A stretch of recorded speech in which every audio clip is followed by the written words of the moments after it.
10 tindakan penting sebelum krisis ekonomi menghancurkan semua rencanamu. Selamat datang kembali di channel Langkah Hidup, tempat di mana kita belajar untuk mengubah hidup menjadi lebih baik. Di zaman yang penuh ketidakpastian ini, krisis ekonomi bukan lagi ancaman jauh yang bisa kita abaikan, tapi sudah benar-benar di depan mata. Dan yang paling dulu jatuh bukan mereka yang lemah, melainkan mereka yang menunda bertindak. Kalau kamu merasa lelah memikirkan tagihan yang menumpuk, harga kebutuhan yang terus naik, dan masa depan yang makin tidak pasti, kamu tidak sendiri. Video kali ini akan membahas 10 tindakan penting yang harus kamu lakukan sekarang juga, agar siap menghadapi badai ekonomi sebelum semuanya terlambat. Jangan sampai kamu menjadi korban dari krisis yang sebenarnya bisa diantisipasi. Kita bangun pondasi keuangan, hidup yang lebih kuat dan tahan banting bersama-sama. Tapi sebelum mulai, silahkan subscribe dulu channel kami, dan aktifkan lonceng notifikasinya, agar kami bersemangat memberikan inspirasi dan motivasi yang positif untuk kalian semua. 1. Mulailah bangun dana darurat sekarang juga. Dalam bukunya Your Money or Your Life, Vicki Robin mengatakan bahwa uang adalah hasil dari waktu dan tenaga yang telah kita tukarkan. Artinya, setiap rupiah yang kamu simpan adalah bagian dari hidupmu yang berharga. Jadi, cara terbaik untuk menghargai jerih payahmu adalah dengan mengelola uang dengan bijak, salah satunya dengan mulai membangun dana darurat. Dana ini bukan untuk gaya hidup atau sekadar formalitas, melainkan bentuk perlindungan atas usaha kerasmu selama ini. Dengan memiliki dana darurat, kamu sedang memberi dirimu rasa aman dan kendali atas masa depan, terutama di saat keadaan tak terduga datang menghampiri. Di awal tahun 2025, Indonesia mengalami deflasi untuk pertama kalinya dalam 25 tahun terakhir. Meski terdengar seperti kabar baik karena harga barang turun, kenyataannya justru sebaliknya. Orang-orang takut belanja, takut kehilangan pekerjaan, dan merasa masa depan semakin tidak pasti. Dalam situasi seperti ini, dana darurat menjadi penyelamat. Bukan harus langsung besar, kamu bisa mulai dari yang kecil, misalnya menabung Rp100.000 per minggu.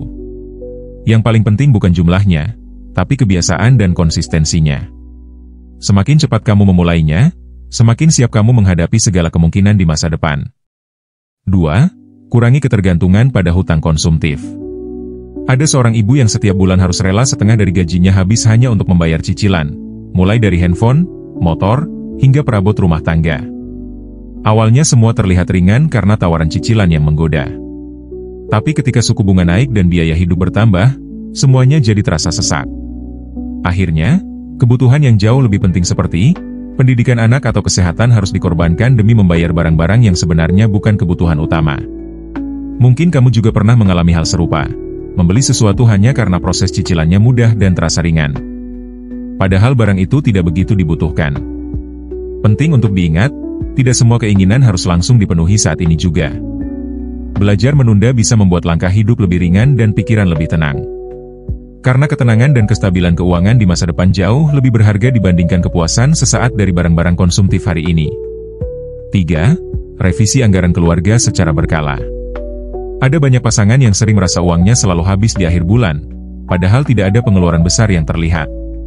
Setelah mereka mulai mencatat setiap pengeluaran, barulah sadar bahwa uang ternyata banyak terserap untuk hal-hal kecil yang dianggap sepele. Misalnya, kebiasaan pesan makanan setiap malam, langganan aplikasi yang sebenarnya jarang dipakai, atau belanja impulsif saat akhir pekan. Hal-hal kecil ini, jika dikumpulkan, ternyata cukup besar pengaruhnya terhadap kondisi keuangan bulanan. Setelah menyadari hal tersebut, pasangan ini mulai mengubah gaya hidup mereka. Makan malam tetap menyenangkan, tetapi kini mereka memilih untuk memasak sendiri di rumah. Akhir pekan pun tetap seru, meski tanpa pergi ke mall atau belanja yang tidak perlu. Mereka belajar bahwa memperbaiki kondisi keuangan tidak selalu harus dengan menambah penghasilan, tetapi dengan lebih bijak dalam mengelola apa yang sudah ada. Revisi anggaran secara berkala menjadi kunci, agar kita bisa terus mengevaluasi kemana uang mengalir dan menyesuaikan pengeluaran dengan kebutuhan yang lebih penting. 4. Amankan sumber penghasilan tambahan. Di zaman sekarang, kehilangan pekerjaan bukan lagi hal yang mengejutkan. Bahkan di sektor-sektor yang dulu dianggap aman, tetap saja ada risiko yang bisa datang kapan saja. Mengandalkan satu-satunya sumber penghasilan bisa membuat hidup jadi tidak stabil. Bayangkan jika penghasilan utama tiba-tiba hilang, apa yang bisa diandalkan untuk memenuhi kebutuhan sehari-hari. Karena itu, penting untuk mulai memikirkan dan mempersiapkan sumber penghasilan tambahan sejak dini. Tujuannya bukan untuk menjadi kaya raya, tapi agar kita bisa bertahan di saat kondisi tidak menentu. Penghasilan tambahan bisa dimulai dari hal-hal sederhana seperti membuka usaha kecil dari rumah, menawarkan jasa secara freelance, atau mencari pekerjaan sambilan yang sesuai kemampuan. Hasilnya mungkin belum besar, tapi bisa menjadi penyelamat ketika penghasilan utama terganggu. Langkah kecil ini bisa memberikan rasa aman dan membuka jalan untuk peluang yang lebih besar ke depannya. 5. Tingkatkan literasi dan keterampilan finansial. Di masa krisis, orang yang mampu bertahan bukan hanya yang bekerja keras, tapi yang punya pengetahuan tentang keuangan. Banyak orang mulai sadar bahwa untuk menghadapi masa sulit, kita perlu tahu cara mengatur uang dengan bijak. Itulah sebabnya kini semakin banyak yang belajar membuat anggaran, memahami investasi, dan mengikuti pelatihan finansial secara online. Mereka sadar bahwa kerja keras saja tidak cukup jika tidak diiringi dengan kemampuan mengelola keuangan secara cerdas. Sudahkah kamu benar-benar paham bagaimana uangmu bekerja? Cobalah mulai dari hal-hal kecil namun penting, seperti menyusun anggaran bulanan, memahami bunga dari utang atau pinjaman, dan mengetahui cara menabung yang efektif.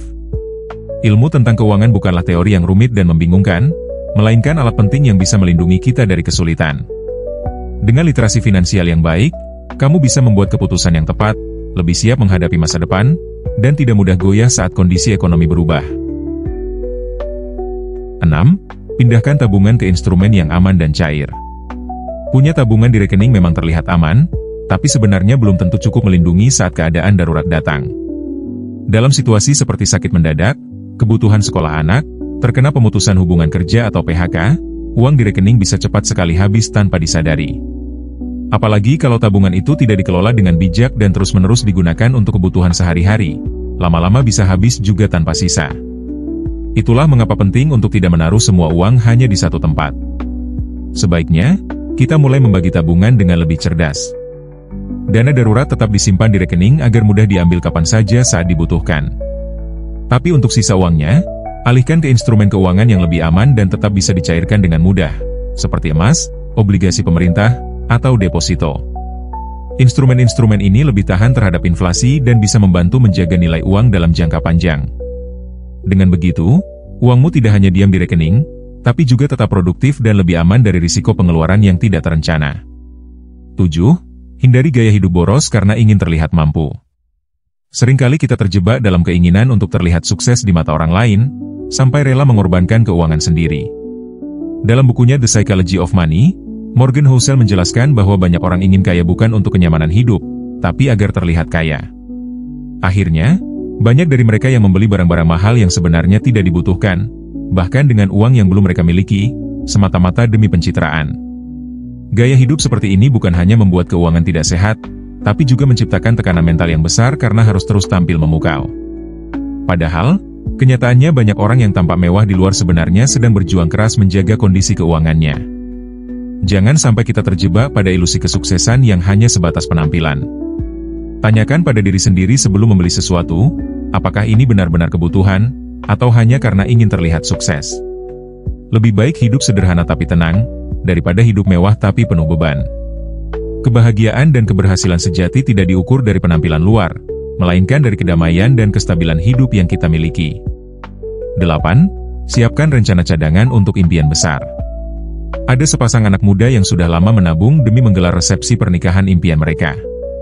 Segalanya sudah direncanakan dengan matang, tapi 2 bulan sebelum hari bahagia itu tiba, calon mempelai pria kehilangan pekerjaannya. Situasi itu tentu mengejutkan dan berat, tapi mereka tidak menyerah. Alih-alih memaksakan diri untuk tetap mengadakan resepsi mewah, mereka memutuskan untuk menggantinya dengan acara syukuran sederhana di rumah bersama keluarga dan teman dekat.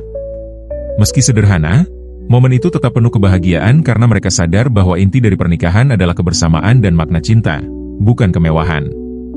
Cerita ini bisa jadi pelajaran penting buat kita semua. Kalau kamu punya mimpi besar, mungkin ingin renovasi rumah, menyekolahkan anak ke tempat terbaik, atau naik haji, akan lebih bijak kalau kamu juga menyiapkan versi sederhananya. Ini bukan tanda menyerah, tapi bentuk kesiapan menghadapi perubahan hidup yang kadang tak terduga. Dengan rencana cadangan, kamu tetap bisa menjaga nyala semangat dan impianmu tetap hidup, meskipun kenyataan tak selalu berjalan sesuai rencana. 9. Bangun jaringan sosial yang mendukung. Kita adalah makhluk sosial yang memang tidak bisa hidup sendiri. Saat menghadapi masalah atau kesulitan, hal pertama yang biasanya kita cari bukanlah uang atau bantuan dari atasan, melainkan teman dekat, tetangga, atau komunitas sekitar. Misalnya di desa, koperasi sering menjadi tempat yang bisa membantu saat keadaan sulit. Sedangkan di kota, arisan atau grup-grup online sering menjadi ruang untuk saling berbagi bantuan, dukungan, dan semangat agar tidak merasa sendiri. Ini menunjukkan betapa pentingnya punya jaringan sosial yang kuat dan saling mendukung dalam kehidupan sehari-hari. Sekarang coba pikirkan, apakah kamu sudah punya lingkungan yang benar-benar mendukung dan peduli padamu? Atau kamu masih sering membandingkan diri dengan orang lain sampai lupa bahwa yang kita butuhkan sebenarnya bukan hanya uang atau materi. Lebih dari itu, kita semua membutuhkan rasa aman, dukungan emosional, dan rasa dihargai sebagai manusia. Dengan memiliki jaringan sosial yang baik, kita bisa saling menguatkan, berbagi cerita, dan bersama-sama melewati masa sulit dengan lebih ringan. Membangun hubungan yang tulus dan saling mendukung itu jauh lebih penting daripada sekadar mengejar kesuksesan sendiri-sendiri. Dan yang ke-10, tinjau ulang arah hidup dan nilai yang kamu kejar. Tinjau ulang arah hidup dan nilai yang kamu kejar sangat penting untuk menemukan kebahagiaan sejati. Viktor Frankl pernah mengatakan bahwa seseorang bisa bertahan di masa sulit jika ia punya makna yang benar-benar diyakini dalam hidupnya. Kadang, banyak orang terlihat kuat dan sukses di luar, tapi sebenarnya mereka merasa bingung dan kehilangan arah di dalam hati. Mereka mengejar penghasilan atau kesuksesan tanpa menyadari apakah hal itu masih sesuai dengan nilai-nilai yang mereka pegang atau tidak. Karena jika tujuan hidup hanya mengikuti apa yang diharapkan orang lain, bukan keinginan sendiri, maka lama-kelamaan rasa puas dan makna hidup itu bisa hilang. Oleh karena itu, luangkan waktu sejenak untuk bertanya pada diri sendiri, apakah hidup yang kamu jalani sekarang masih sesuai dengan apa yang kamu yakini dan inginkan? Apakah tujuan yang kamu kejar benar-benar milikmu, atau hanya karena kamu ingin memenuhi ekspektasi orang lain? Hidup memang tidak selalu berjalan sesuai rencana, dan banyak hal yang tak bisa kita kendalikan. Namun, selama kita tahu alasan mengapa kita melangkah dan apa yang ingin kita capai, kita masih bisa menyesuaikan arah hidup dengan bijak. Dengan begitu, perjalanan hidup kita akan terasa lebih bermakna dan penuh semangat. Krisis memang bisa mengguncang rencana, menguras tabungan, bahkan menjatuhkan semangat kita. Tapi yang lebih berbahaya adalah terus berjalan tanpa arah dan tujuan yang jelas.